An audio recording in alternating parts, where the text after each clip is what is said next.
Bonjour et bienvenue au comptoir de Calcio Espresso pour un nouveau numéro de notre podcast qui torréfie le calcio en français de l'autre côté des Alpes. Je suis Cédric Canalé depuis Milan et je suis accompagné par mon amie et collègue Valentina Clemente qui est à Pérouse. Bonjour Valentina.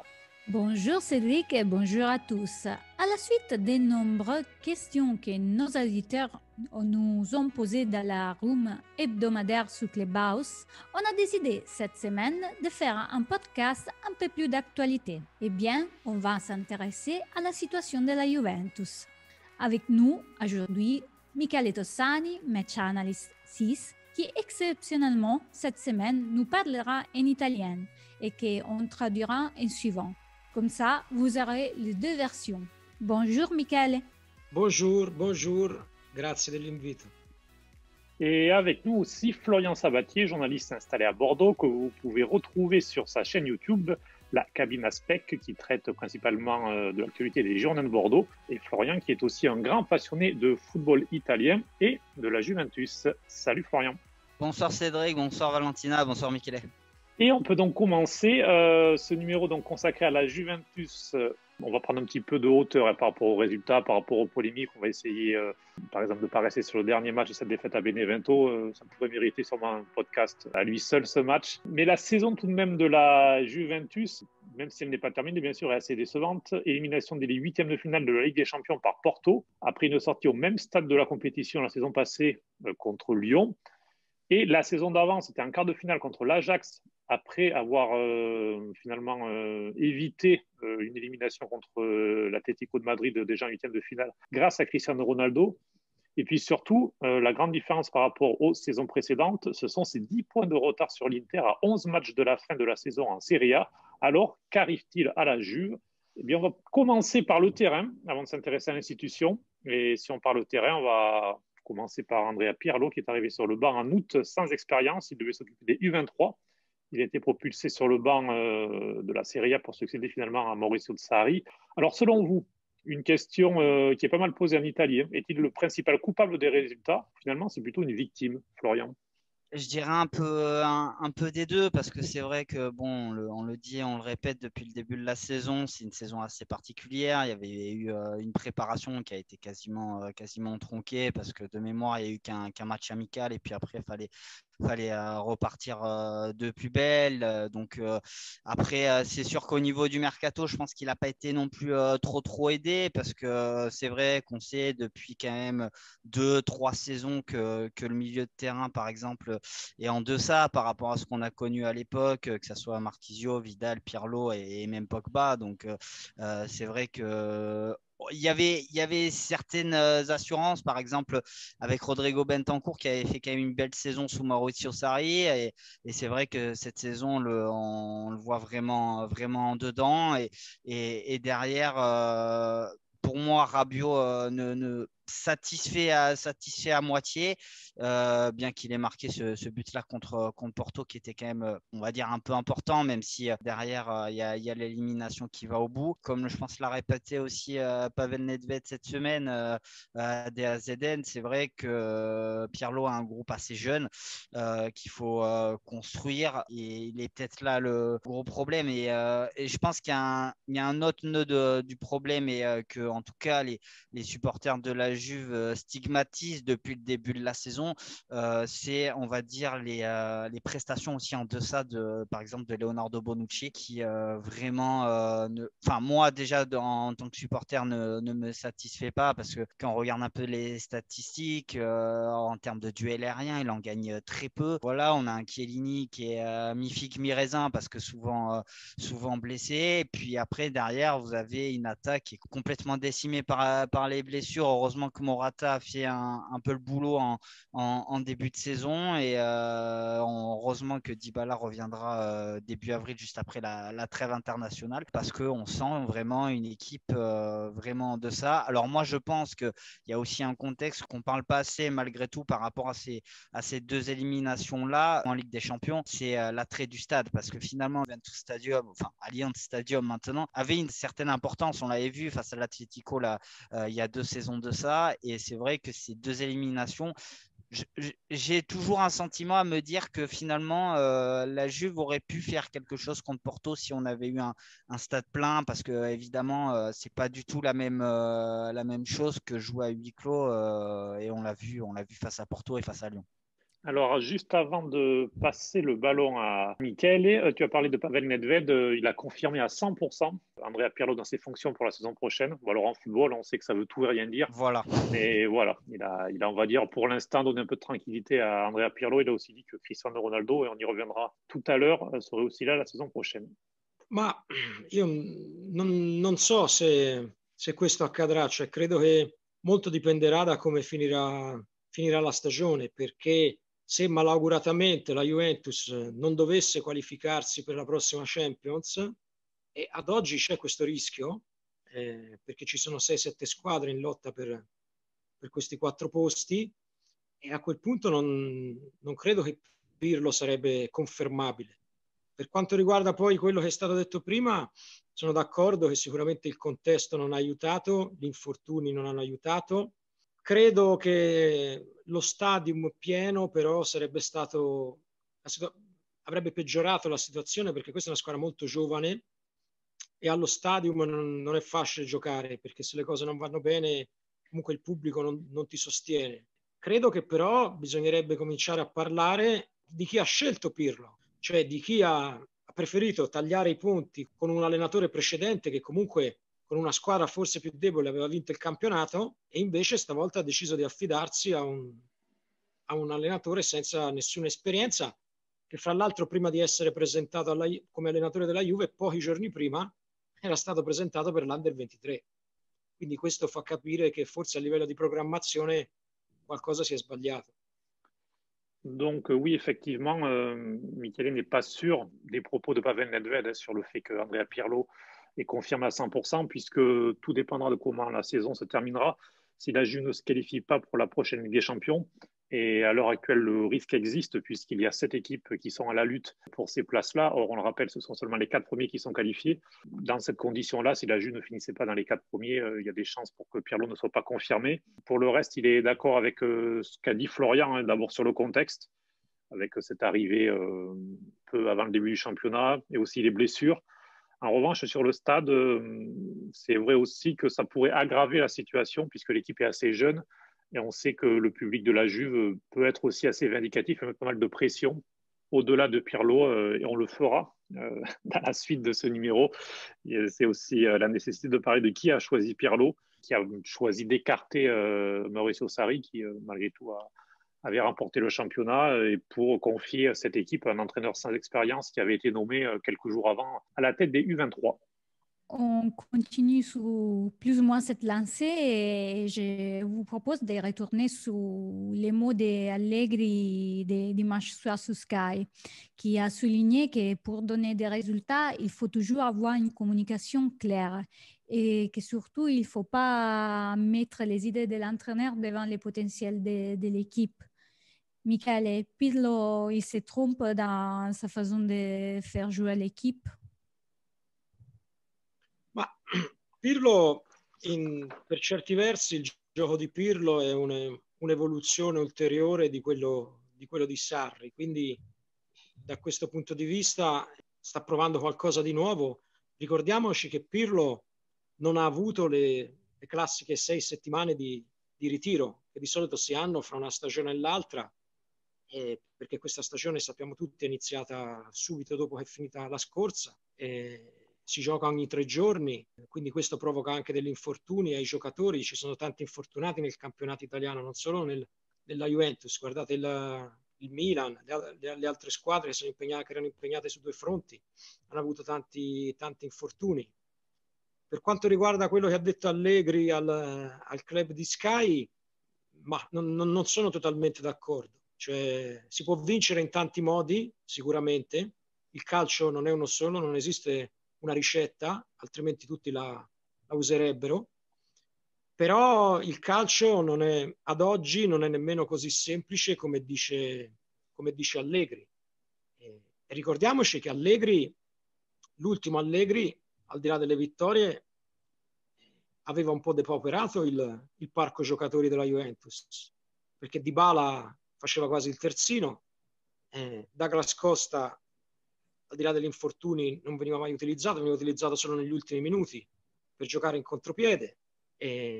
Ronaldo, se non sbaglio i numeri, con Allegri ha avuto una delle sue peggiori stagioni, se non la sua peggior stagione in carriera, a livello anche realizzativo. Cancelo è stato mandato via perché lui non sapeva come usarlo e poi è diventato un elemento importante del Manchester City. Insomma, non sono totalmente d'accordo con quello che ha detto al club. Le jeu de Pirlo est plus ou moins une évolution du jeu qu'avait mis en place Maurizio Sarri. Il faut rappeler tout de même que Pirlo n'a pas eu la préparation habituelle de 6 ou 7 semaines. Il a dû commencer tout de suite. En plus, il y a les matchs tous les 3 jours, ce qui a entraîné de nombreuses blessures. On le voit dans de nombreuses équipes, et pas seulement la Juve, l'AC Milan par exemple, est un petit peu dans le même cas. Et pour revenir sur les propos d'Allegri dans le club de Sky, Michele n'est pas totalement d'accord car il n'y a pas une seule méthode pour gagner. Il n'y a pas une seule recette, sinon tout le monde l'utiliserait, bien sûr. Et puis, il faut aussi se rappeler que Allegri, lors de la dernière saison, avait tout de même eu des difficultés avec l'effectif de la Juve. Dybala, qui était utilisé sur un côté, Douglas Costa, qui était seulement en fin de match pour jouer en position de contre, Ronaldo, qui a vécu l'une de ses pires saisons statistiques en tant qu'attaquant, Cancelo, qui a été vendu car Allegri n'arrivait pas à l'utiliser. On voit ce que ça a donné depuis à Manchester City. Voilà. C'est tout.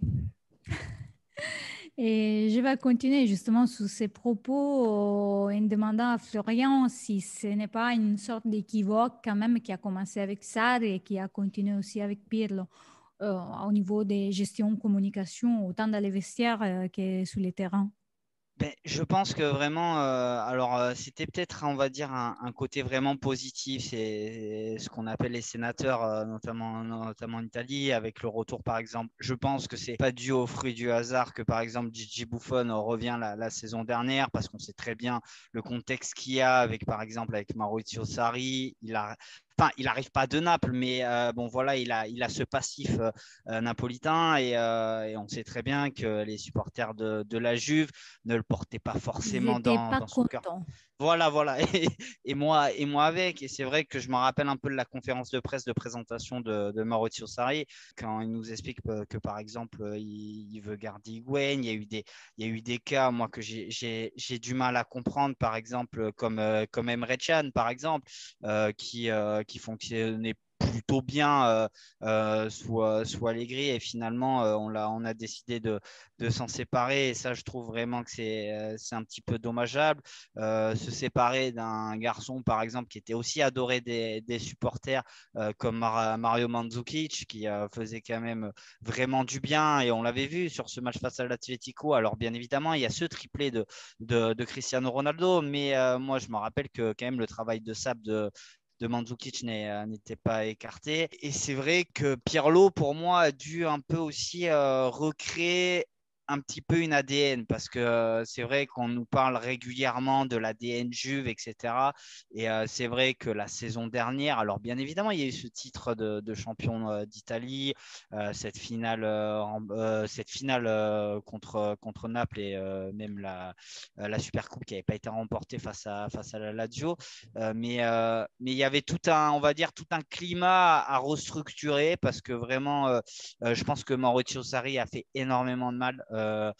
Déjà, moi, il y avait un transfert que je ne voulais pas voir et qu'on a finalement vu, c'est le départ de Moise Kean, qui est un garçon du club. On sait très bien que la Juve n'en sort pas énormément. Par exemple, les derniers qui ont été des titulaires, je pense à Claudio Marchisio, mais après, il y en a malheureusement très peu. Donc voilà, après, comme le disait Michele par rapport à Allegri, notamment par rapport à Cancelo aussi, il ne faut pas oublier. Alors Danilo, par exemple, cette saison fonctionne très très bien. Peut-être l'un des joueurs qui joue le plus sous Andrea Pirlo, mais il faut se rappeler que la saison dernière, la saison d'avant, il enchaînait les blessures, avait des crampes toutes les demi-heures, et on avait perdu un garçon comme Joao Cancelo, qui était quand même, moi je trouve, de qualité, parce que la polyvalence qu'on voit notamment à Manchester City, on avait pu un petit peu l'avoir du côté de la Juve, parce qu'il est capable de jouer à gauche et à droite.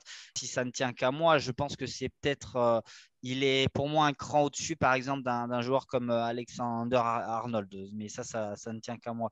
Donc voilà. Après, je pense que le problème est que beaucoup oublient que finalement on repart sur un nouveau cycle et que bien évidemment il y a ces 9 titres et que tout le monde voulait du côté de la Juve voulait ce 10e titre d'affilée, mais de temps en temps les cycles se terminent un peu en queue de boudin et là ça semble être un petit peu le cas. Alors moi je trouve que c'est bien pour l'instant de laisser, on va dire, du temps à Andrea Pirlo, même si pour moi par exemple les déclarations qu'il a eues après le match contre Benevento, mettre ses joueurs devant le fait accompli en expliquant que c'est pas l'entraîneur qui est sur le terrain, c'est les joueurs. Ça montre aussi que malheureusement, il est en train d'apprendre son métier.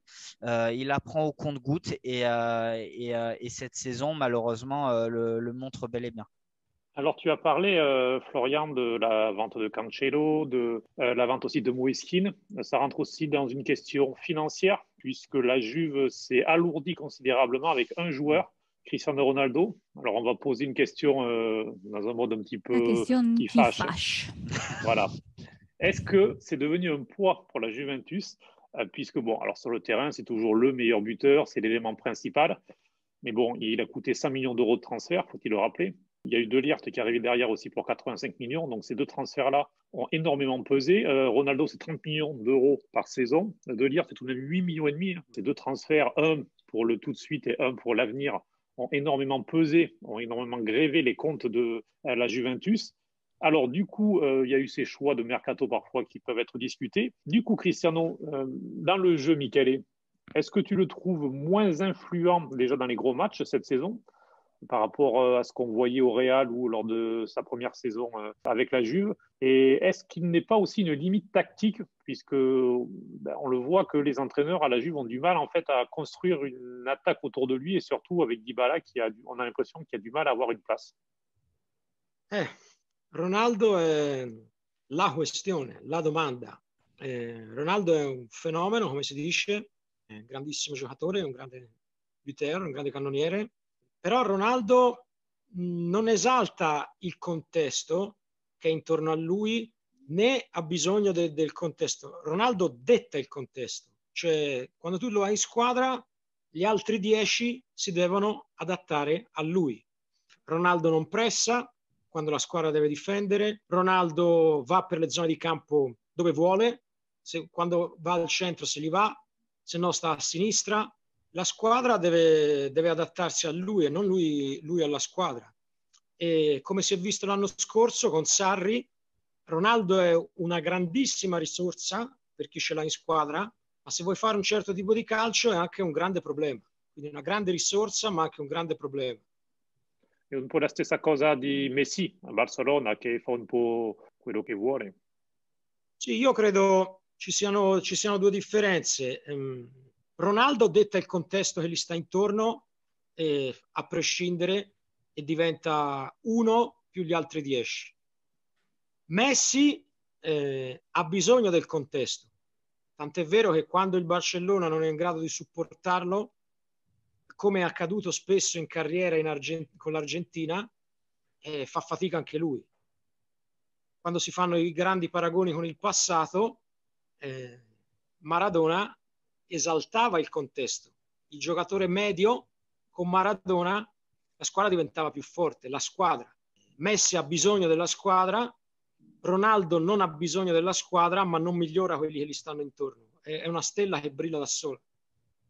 Ronaldo, c'est la question. C'est un phénomène, un grand joueur, un grand buteur, mais il est le contexte dans une équipe. C'est lui et les 10 autres joueurs doivent s'adapter car il ne presse pas, il joue où il veut, il va au centre, il va à gauche et ce sont aux autres joueurs de s'adapter à lui. Avec Sarri, on a vu que c'était une grande ressource, mais qui pouvait aussi parfois être une limite, un problème, puisque c'est vraiment lui plus 10 autres joueurs.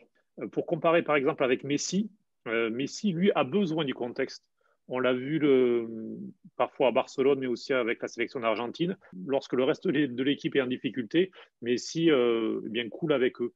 Pour prendre un exemple du passé, en revanche, Maradona avait cette capacité d'exalter le contexte. L'équipe tout entière devenait plus forte grâce à lui. Et une question, Florian, aussi peut-être, au-delà. Alors, déjà, si tu veux rebondir sur ce qu'a dit Michele, puis aussi, on a aussi parlé de la question financière de Ronaldo sur les deux volets. Qu'est-ce que tu en penses? Pour moi, je pense que oui, vraiment, cette saison est un peu en deçà. Je pense qu'il y a aussi un contexte, c'est aussi l'absence de Paulo Dybala qui a. Donc, on stigmatise peut-être l'absence de Paulo Dybala cette saison. Faut pas oublier que la saison dernière, quand même, il a fini MVP de la Serie A, qu'il a été ultra important sur de nombreux matchs. Je pense à son but, par exemple, contre Milan à l'Allianz Stadium. Il y a ce but aussi face à l'Atalanta à Bergame. Enfin, il a été ultra important et c'est vrai que euh, en France, je trouve qu'on a tendance, alors pour répondre à certains consultants de radio et autres qui nous expliquent que Ronaldo et Dybala sont pas compatibles, ça j'ai du mal personnellement à l'entendre parce que on a vu à certains moments qui pouvaient très bien s'entendre et vice versa. Donc voilà. Moi, je pense que par rapport à cette question, on va dire, d'ordre financier, c'est peut-être la seule année où la Juve a peut-être la capacité de le vendre parce qu'on sait très bien qu'en juin 2022, le contrat s'arrêtera.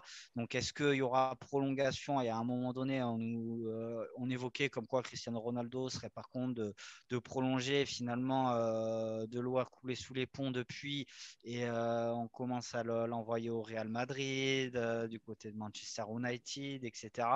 Et c'est vrai que si on regarde sur le contexte économique, la Juve a quand même un négatif de un peu plus de 100 millions d'euros cette saison. Bon, le Covid a forcément contribué à ça, mais je pense que Cristiano Ronaldo aussi n'y est pas étranger. Et si on fait ce calcul-là, on pourrait, du côté de la Juve, récupérer entre le salaire que du coup si jamais il part si jamais il part ça serait 25 à 30 millions de récupérer en indemnité de transfert, 31 millions d'euros de récupérer pour le salaire aussi. Et je pense qu'on est un peu dans le même contexte. Moi, en tout cas, ça me rappelle énormément le contexte de Milan quand ils ont dû sacrifier, entre guillemets, Thiago Silva et Zlatan Ibrahimovic. Parce que voilà, c'est vrai que ces deux-là avaient deux salaires vraiment très importants. Et du coup, je me rappelle de la Gazzetta qui avait fait tous ces chiffres-là sur le plan économique. Alors, donc voilà, par rapport à ça c'est dit. Maintenant, moi, Cristiano Ronaldo, sur les gros matchs, je le trouve vraiment de moins en vue qu'avant. Par exemple, il y a ce match à l'Inter où vraiment il est fantomatique. Alors, c'est bien beau hein, de marquer des triplés contre des équipes un peu plus petites, entre guillemets, du championnat et scorer. Mais c'est vrai qu'il score énormément cette saison. Mais je trouve que son influence est moins importante et je me demande si vraiment, alors bien évidemment sur le plan marketing, sur le plan des transferts, on se C'est ce que rappelle. j'allais te dire. Il y a aussi le côté financier dans l'autre sens. C'est vrai qu'on parle beaucoup et j'ai été le premier à le faire là dans ce podcast à parler de ce qui coûte au club. Mais il y a aussi, alors c'est moins visible parce qu'il n'y a pas de chiffres concrets, mais entre ce qu'il apporte dans le merchandising, ce qu'il apporte aussi en aura, en image, puisque le club a énormément développé. Alors son nombre, alors certes, ce ne sont que des followers, mais de gens qui suivent le club sur les différents réseaux sociaux. Je crois qu'ils ont quasiment doublé depuis qu'il est arrivé. Enfin, là-dessus aussi, il est en quelque sorte plus grand que la Juve, comme disait Michele, c'est un peu lui et les autres. Donc il y a aussi ce côté-là. Si jamais la Juve devait s'en séparer, il y aurait cette perte-là aussi.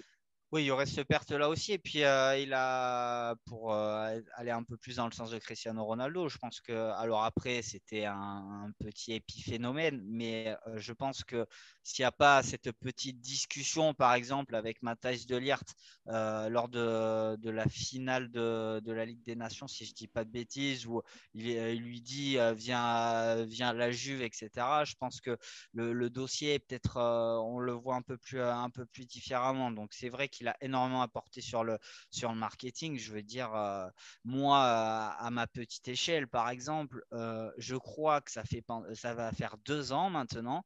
Je n'ai jamais vu autant de maillots de la Juve floqués Cristiano Ronaldo ou autre à Bordeaux. Je n'ai jamais vu ça personnellement. Et puis même voir des gens avec des jogging de la Juve, etc.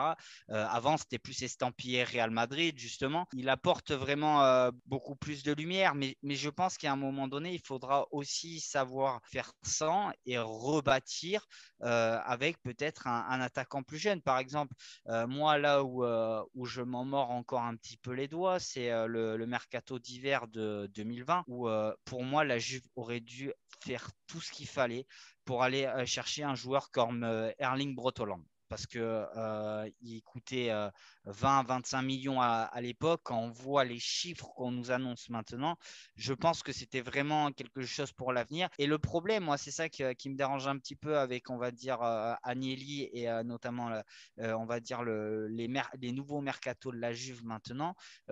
Hormis si on occulte Weston McKennie, avant, on allait chercher des joueurs qu'on devait bâtir, qu'on devait construire. Je pense notamment à Paul Pogba, par exemple, qui est arrivé pour zéro et qu'on a et Coman, Kingsley Coman et tant d'autres. Donc voilà, il faudrait peut-être repartir sur ce modèle-là. Mais pour ce modèle-là, je pense qu'il y avait un homme qui fonctionnait très bien. C'était un certain Giuseppe Marotta aussi, qui n'est plus là aussi. Effectivement, on en reparlera tout à l'heure dans la deuxième partie. Mais avant de passer à cette deuxième partie, Oui. Valentina, tu voulais un petit peu te détacher de la question Juve avec Oui, l'actualité aussi de cette semaine. Oui, mais ça revient quand même attaché à la Juve parce que je pense que vous avez vu l'adieu de Prandelli à la Fiorentina. Qui m'a beaucoup touchée. Il est conscient que c'est fort probable que sa carrière termine là, mais en même temps, il se reconnaît plus dans le monde du foot moderne. Une réflexion qu'on peut appliquer aux autres équipes et je trouve qu'il y a toujours plus une sorte de mal-être autour du foot. Florian et après Michael. Ouais, il y a vraiment. Moi aussi, enfin, déjà, la lettre était quand même très, très forte en émotion. Puis Prandelli reste quand même un sacré garçon. Moi, je me rappelle que, par exemple, faut pas l'oublier, hein, c'est lui finalement qui amène la sélection italienne dans une finale d'une grande compétition internationale en 2012 face à l'Espagne. Donc voilà. Et je pense qu'il a en partie raison. Le football change. Alors ça me rappelle un petit peu, toute proportion gardée évidemment, un petit peu ce qu'avait connu du côté d'ailleurs des Girondins de Bordeaux, un certain Jean Tigana qui était revenu aux Girondins de Bordeaux parce que le club lui avait demandé, c'était après Laurent Blanc si je dis pas de bêtises, et il était complètement dépassé par les événements avec une nouvelle génération. Et je pense qu'à mon avis, ce qu'a vécu à la Fiorentina Prandelli, c'est malheureusement un petit peu la même chose. Et les générations changent et évoluent. Et je pense que la mentalité, malheureusement, n'est plus la même. Je pense par exemple aussi du côté de la Roma, à une certaine époque, quand Zeman est revenu aussi, où moi, j'ai la sensation qu'il était aussi complètement dépassé par les événements. Michele? Sono d'accordo con Floriana. Intanto segui la Fiorentina da vicino. Sì, Hai vissuto questa situazione? Tanto mi preme soprattutto che lui recuperi, che Prandelli recuperi serenità e che stia bene. Credo che forse ha influito su questa decisione anche il fatto che lui si è sentito comunque a un certo punto isolato o comunque sia aggravato di un peso che andava oltre a quello di fare solo l'allenatore, perché doveva ricaricare tutto l'ambiente, gli è stato dato un peso piuttosto grande sulle spalle. Oltre a Tigana, di cui parlava Florian, qui in Italia c'è stato anche un altro esempio, quello di Sacchi. Arrigo Sacchi, quando tornò a allenare al Parma, venne chiamato al Parma, oggi ne parlava anche sulla Gazzetta, lo ricordava, e a un certo punto lo stress prese il sopravvento e giustamente preferì la salute e preferì ritirarsi. E quello che ha detto Prandelli è vero, il calcio, ma come la società tutta intorno, va molto, molto più veloce di prima. E quindi questo implica che tu stia sul pezzo, come si dice, 24 ore su 24 e ti aggiorni continuamente. Non è una questione di età, è una questione di aggiornarti continuamente. E se non hai più la forza o la volontà di fare questo, è chiaro che non riesci a stare al passo con i tempi e questo ti provoca stress ulteriore perché vedi che le cose vanno avanti e tu non riesci più a stare al passo. E lui, direi da dopo il mondiale del 2014, probabilmente ha imboccato una china discendente e non è più riuscito a rimanere, come dice lui, al passo di un calcio e di un mondo che è andato troppo più veloce di lui. Donc déjà, je souhaite à Prandelli déjà de retrouver une sérénité, qu'il se sente bien. Le contexte a forcément influé. Il s'est senti isolé avec un poids qu'elle est bien vraiment au-delà de faire l'entraîneur. Il y avait toute une atmosphère autour du club de la Fiorentina qui était à gérer. Et au-delà de Tigana ou de Zeman évoqué par Florian, il y a aussi l'exemple d'Arrigo Sacchi qui en 2001 était revenu à Parme mais qui 22 jours après avait présenté sa démission. Sacchi l'a rappelé aujourd'hui à la Gazzetta et le Corriere della Sera, qu'à un moment donné, le stress eh bien, emporte un petit peu tout et il faut savoir s'arrêter pour préserver sa santé. Tout va beaucoup plus vite qu'avant pour être connecté 24 heures sur 24, toujours être à jour de tout ce qui se passe et être dans le temps et Prandelli sûrement après l'élimination du mondial 2014 au premier tour avec l'Italie, lorsqu'il a quitté son poste de sélectionneur, a un petit peu été sur la pente descendante et avec un foot qui va toujours plus vite et une société, un monde qui va toujours plus vite et qui allait trop vite pour lui. Eh bien, passons à notre seconde partie, à l'institution. On l'a un petit peu évoqué déjà, mais la trajectoire de la Juve de ces dernières années. Alors, est-ce que les Scudetti, finalement, n'ont pas caché les mots de ces dernières années, Valentina? Bah oui, Cédric, parce qu'on a vraiment l'impression que l'âme de la Juventus se soit un peu perdue, comme si les valeurs qui l'ont toujours mise à distance des autres, aujourd'hui sont offusquées par des autres objectifs. Moi, je pense c'est vrai qu'il y a eu des Scudetti qui ont été un petit peu, on va dire, gagnés un peu juste. Je pense à celui par exemple, de 2015-2016 où vraiment, on se rappelle, le début de saison avait vraiment très, très mal démarré. Mais là aussi, il y avait des joueurs qui venaient juste d'arriver. Je pense à Mandzukic, Dybala et tant d'autres. Donc, c'est vrai que pour moi, il y a à certains moments, c'est vrai que si la Juve a remporté ces Scudetti-là, c'est aussi du fait des adversaires et notamment du Napoli, parce que finalement, c'était le Napoli qui était vraiment le premier rival, qui a la à des moments où on ne s'y attendait pas. Par exemple, après cette victoire à l'Allianz Stadium, s'écrouler totalement à la Fiorentina, c'était quand même assez incroyable. Il y a sur Les d'autres matchs perdus à l'hôtel. Ouais, voilà, c'est ça. Je crois que c'est du fait du feu d'artifice, ça. Ouais, Mais tout à non, fait. il y a sur certaines saisons où ça a été globalement tranquille, mais c'est vrai que cette saison, on sent que peut-être que c'est pas que la Juve qui perd ce titre-là. C'est du fait aussi que l'Inter a mis peut-être du temps. 3 ans, allez, je rajoute avec l'année où il y a Luciano Spalletti notamment, mais ils ont réussi à construire une équipe petit à petit et du coup, ça permet de les voir au plus haut maintenant, pendant que la Juve, je pense, est beaucoup trop reposée sur ses lauriers, a voulu se focaliser parce que ça va faire quasiment maintenant 25 ans qu'on se focalise là-dessus, sur cette fameuse Champions League qu'il faut aller chercher. Je pense que les deux finales, malgré tout, qu'on perd en 2015 et en 2017, n'ont pas aidé non plus. Voilà, il y a eu des choses, par exemple, moi, le départ de Marotta, je ne l'ai jamais compris, je pense que je ne le comprendrai jamais encore. Donc, et voilà. Après, il ne faut pas oublier aussi que moi, alors je vais revenir juste sur ça par rapport à ça. Je vois beaucoup de gens maintenant, par rapport notamment aux propos de Max Allegri, nous dire ah, mais ça serait bien qu'ils reviennent, etc. Parce que finalement, c'est là où la Juve gagnait, et la Juve était sûre d'elle, où il y avait vraiment la grinta, l'ADN Juve qui était là. Combien de gens qui nous expliquent ça maintenant ont complètement retourné leur veste?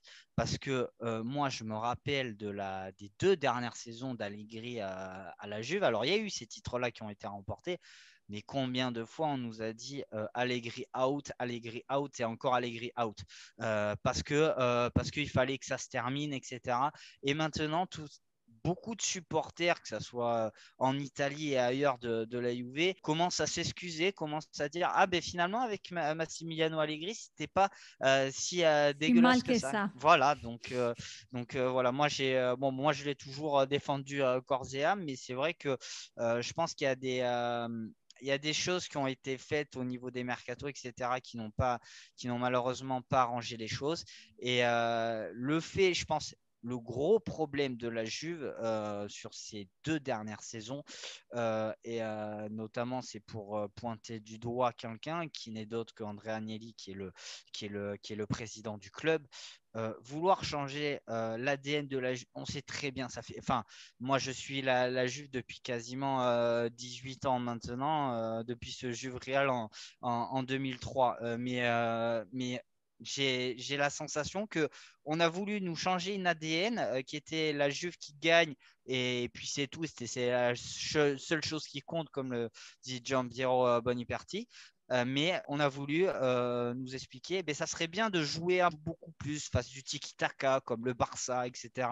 Sauf qu'en fait, c'est pas l'ADN. D'être un peu plus séduisante. Ouais, mais être moche et gagner, moi, ça me convient totalement. Gagner 1-0 à la 93e minute, ça me convient totalement. Et le problème, c'est qu'on a voulu, avec Maurizio Sarri, parce que bon, évidemment, Maurizio Sarri arrive, mais je pense que le but principal de Andrea Agnelli était de faire venir Zinedine Zidane. Sauf qu'en fait, il y a un Ajax Real qui passe par là, et Florentino Pérez décide de rappeler Zidane. Donc je pense qu'après, c'était bon, on va choisir Sarri parce que ça joue à une touche de balle, c'était plutôt sympa avec le Napoli, etc. Et je pense qu'on a oublié le contexte juif dans cette histoire.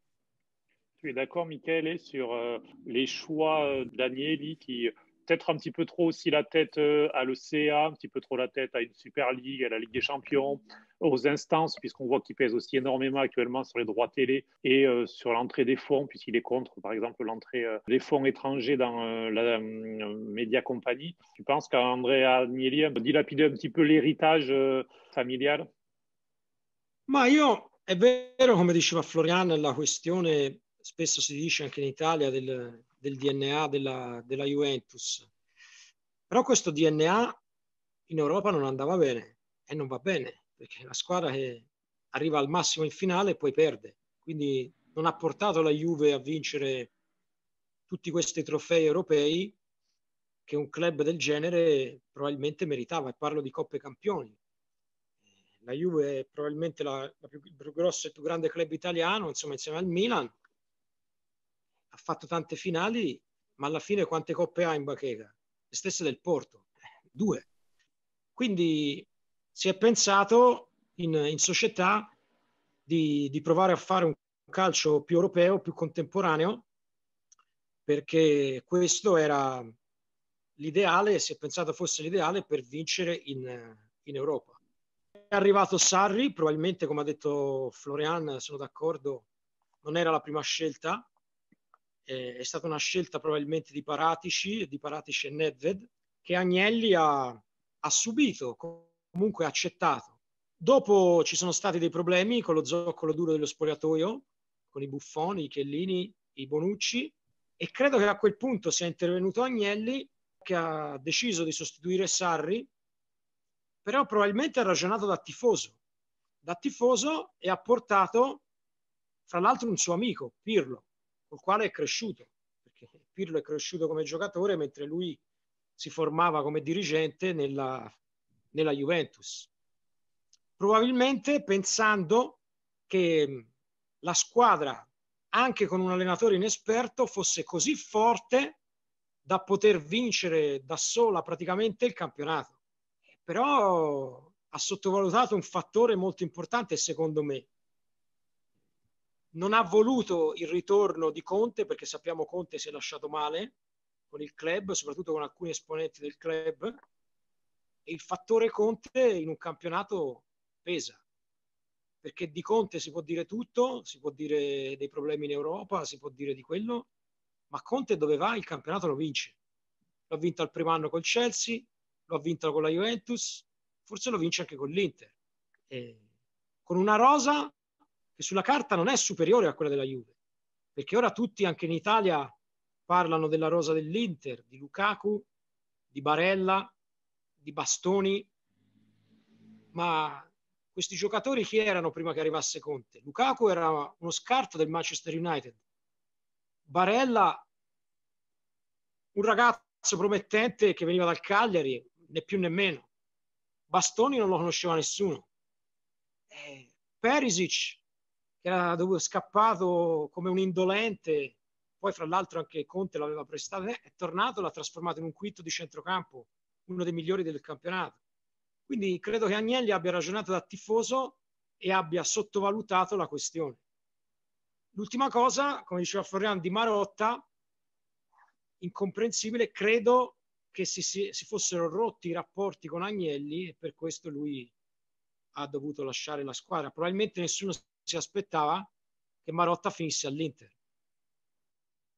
Donc, comme disait Florian, effectivement, il y a cet ADN Juve dont on parle souvent aussi en Italie, mais de cet ADN en Europe, eh bien, il ne fonctionnait pas. Au maximum, c'est une finale et puis ensuite la Juve perd.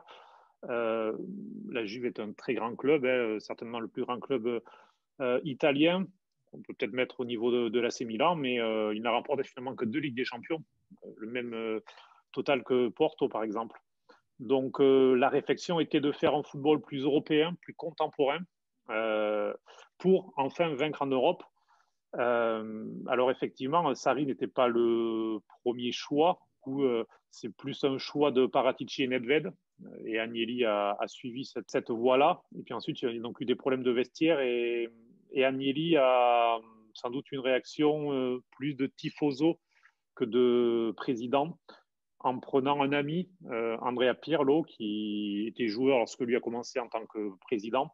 Et donc, au-delà de ça, il a aussi oublié un facteur important, bien c'est Conte, puisqu'il aurait pu revenir après Allegri. Mais comme il y avait de mauvais rapports au sein du club, et notamment entre Agnelli et Conte, parenthèse, on l'a vu lors de la demi-finale de Coupe d'Italie, avec quelques gestes et paroles un petit peu déplacés entre les deux camps. Sauf que Conte, si parfois en Europe, comme le rappelle Michele, eh bien, perd, le championnat, partout où il passe, il le gagne. Il a gagné les 3 premiers de la série actuelle avec la Juve. Première saison à Chelsea, il a gagné. Et puis à l'Inter, peut-être il va gagner cette saison.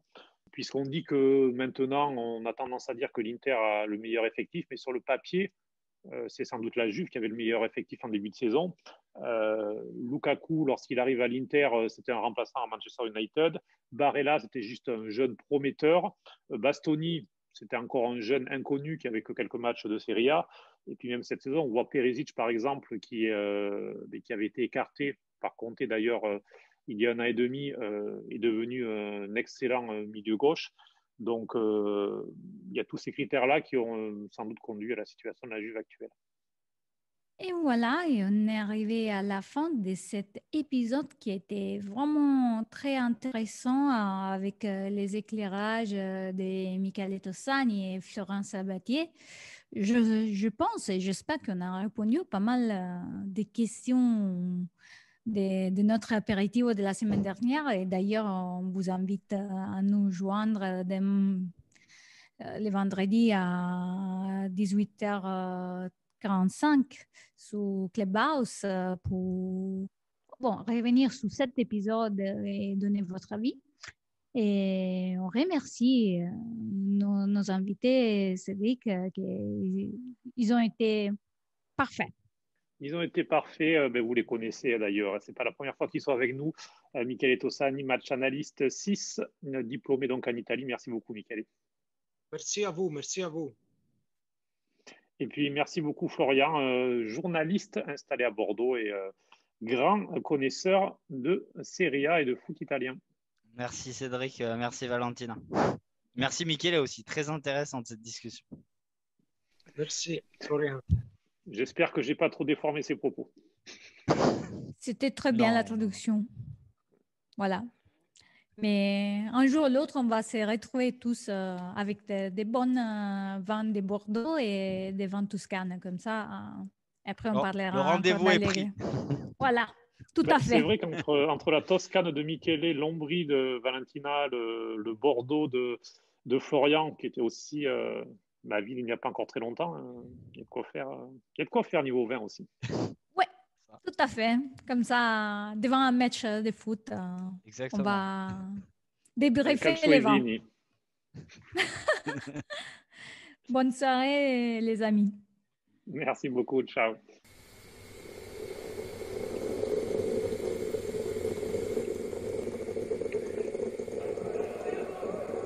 Attenzione ad Adolfo Gaica che aggancia su un errore destro!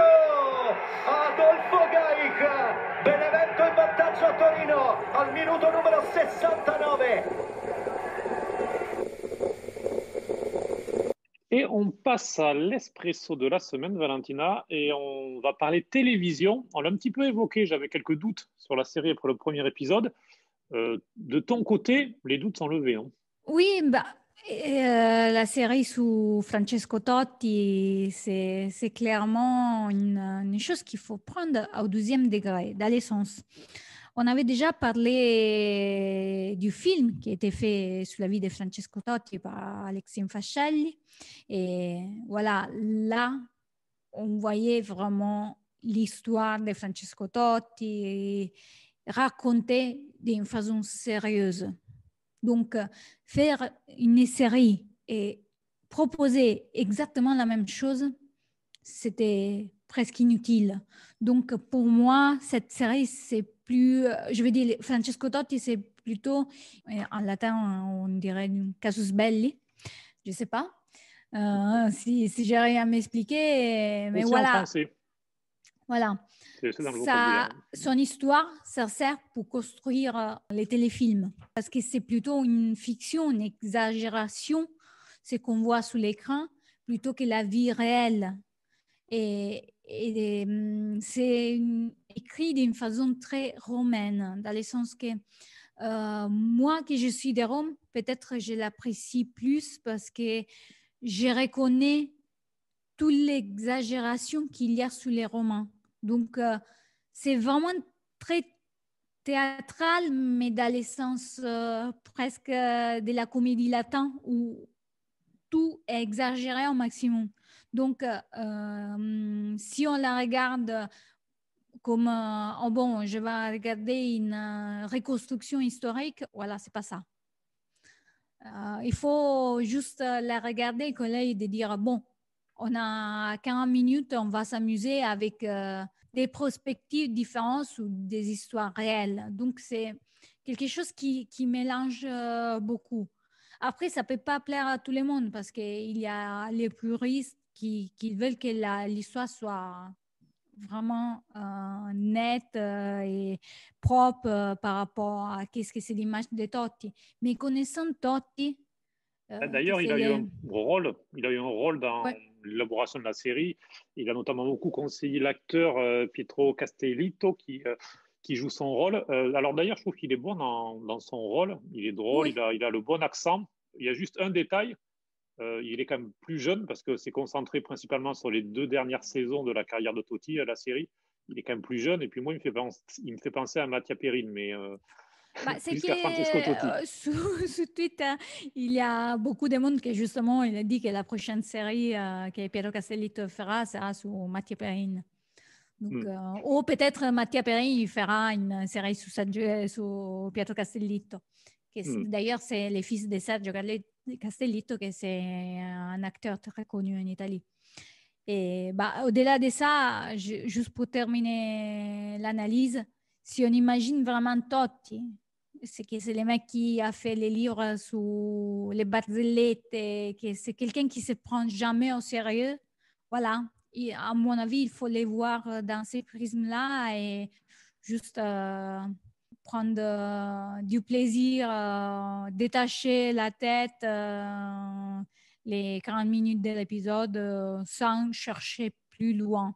Et d'ailleurs, mention à Gianmarco Tognazzi dans les rôles de Spalletti parce que clairement, ça m'a fait marrer de lire qu'il était arrivé à les rendre encore plus méchants que dans la vie réelle.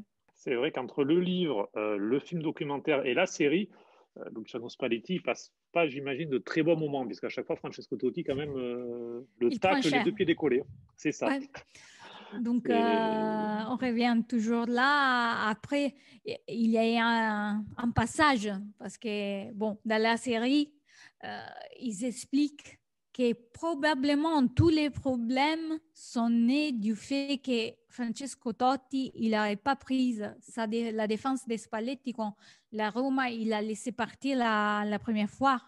Donc, après, on ne sait pas si c'est aussi par là, c'est de la fiction, mais vraiment, je pense que cette série, ce n'était pas faite avec l'intention de reconstruire l'histoire, mais de prendre les débuts, après faire un produit vraiment pour la télé amusant à regarder les vendredis soirs.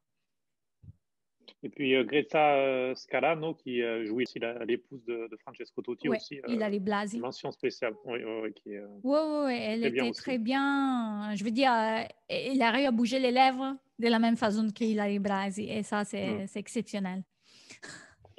Donc, Speravo di Mori Prima, qui est diffusé sur Sky Atlantique pour ceux qui sont en Italie et qui nous écoutent. Pour la France, eh bien, on espère que Canal+, Netflix, Amazon, quelqu'un prendra les droits de la série. Il y a quand même des chances, puisque Francesco Totti, c'est quand même un nom qui parle. Ça devrait certainement arriver en France assez rapidement.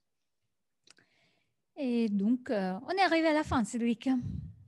Exactement. 26e numéro de la saison de Calcio Espresso est donc désormais terminé. Vous pouvez reprendre une activité normale, mais vous pouvez surtout nous retrouver sur calcioespresso.com et nous écrire sur contact@calcioespresso.com pour vos réactions, propositions de sujets ou encore de partenariats. Et puis, vous pouvez retrouver tout notre catalogue sur les principales plateformes de podcast comme Acast, Spotify, Deezer, Google Podcast, Amazon, Apple Podcast, YouTube et vous abonner pour ne manquer aucun numéro. Vous pouvez nous écouter aussi sur Radio Grand'Air et Radio Italiana Vera les vendredis à 18h et les dimanches à 11h. Et puis on remercie Raphaël, Giuliano, Paolo, Giacomo qui sont nos premiers tifosi. Alors n'hésitez pas à rejoindre cette famille qui s'agrandit puisque nous venons de lancer un abonnement sur Patreon pour continuer à développer Calcio Espresso. Donc si vous souhaitez faire partie de l'aventure, le lien est sur notre site et sur les réseaux sociaux. E potete anche fare le domande su Twitter, Facebook, Telegram, Instagram. Bon, on a bien terminé. Et heureusement, on n'avait pas de bouteilles de vin à côté. Mais merci Cédric, c'était un plaisir. Rejoignez-nous, soutenez notre projet si vous l'aimez, avec ça peut être monétaire ou sinon si vous partagez notre podcast déjà, c'est très apprécié. Et d'ailleurs, on remercie qui nous a signalé sur Twitter un sens positif à un journaliste anglais qui suit la Serie A. Et donc, on était resté très touchés par ces gestes parce que ça veut dire vraiment qu'on arrive à toucher des différents publics et c'est ce qui nous fait le plus plaisir. Merci à tous et à la prochaine. Ciao Cédric. Ciao.